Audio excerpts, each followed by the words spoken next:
वह आदमी एक कैसीनो में इस इरादे से दाखिल हुआ कि अपने आखिरी एक $50,000 हारने के बाद अपनी जिंदगी खत्म कर लेगा। लेकिन दांव लगाने से ठीक पहले उसके फोन पर एक मैसेज आया जिसमें उसे अपनी सारी रकम एक ही दांव पर लगाने के लिए कहा गया था। शुरुआत में एथन को लगा कि यह किसी की शरारत है, लेकिन वह वैसे भी अपना सब कुछ हारने आया था, इसलिए उसने पूरे $150,000 ब्लैक जैक टेबल पर लगा दिया। आसपास मौजूद हर व्यक्ति हैरान रह गया, यहाँ तक कि डीलर को भी लगा कि एथन अपना होश खो चुका है। लेकिन जब पत्ते बांटे गए तो एथन के पास किसी तरह बिल्कुल सही 21 आ गया। उसके आखिरी एक $50,000 तुरंत बढ़कर $15 लाख हो गए। एथन को अपनी आंखों पर विश्वास नहीं हो रहा था, लेकिन यह तो सिर्फ शुरुआत थी। कुछ ही सेकंड बाद एक और मैसेज आया जिसमें उसे स्लॉट मशीन नंबर 13 पर खेलने के लिए कहा गया। एथन तुरंत वहां पहुंचा, लेकिन एक दूसरा खिलाड़ी पहले से ही उस मशीन पर खेल रहा था। तभी एक नया मैसेज आया, उसमें बताया गया था कि लगातार 3 बार हारने के बाद चौथी स्पिन में ग्रैंड जैकपॉट निकलेगा। एथन ने उस खिलाड़ी को उसकी सीट छोड़ने के बदले $100 देने की पेशकश की और कहा कि 13 उसका लकी नंबर है, लेकिन उस आदमी ने मना कर दिया और कहा कि 13 तो उसकी गर्लफ्रेंड का लकी नंबर है। खिलाड़ी लगातार स्पिन करता रहा तो एथन ने अपनी पेशकश बढ़ाकर $500 कर दी, लेकिन फिर भी कोई सौदा नहीं हुआ। जब चौथी स्पिन शुरू होने वाली थी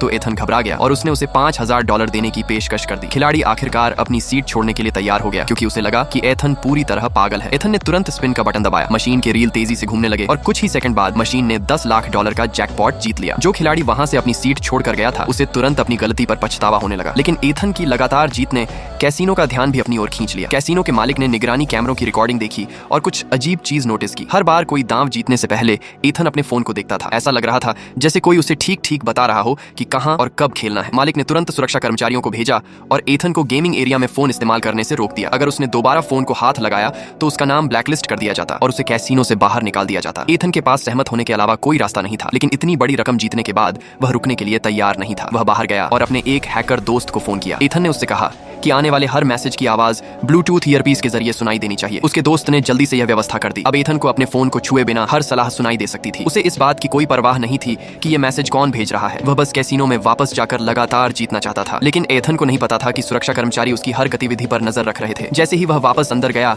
उसके ईयरपीस में एक आवाज सुनाई दी, अगली स्पिन पर अधिकतम दांव लगाओ। एथन तुरंत उस स्लॉट मशीन की ओर बढ़ गया जिसमें कैसीनो का सबसे बड़ा प्रोग्रेसिव जैकपॉट था। मालिक ने उसे उस मशीन की ओर जाते हुए देख लिया और समझ गया कि कुछ गड़बड़ है, लेकिन तब तक बहुत देर हो चुकी थी। एथन ने मशीन में पैसे डाले और स्पिन का बटन दबा दिया। रील स्क्रीन पर तेजी से घूमने लगी। तभी असंभव लगने वाली संभावना के बावजूद साथ के साथ बिल्कुल सही निशान एक सीधी लाइन में आ गए। एथन ने अभी $30 लाख का ग्रैंड जैकपॉट जीत लिया था।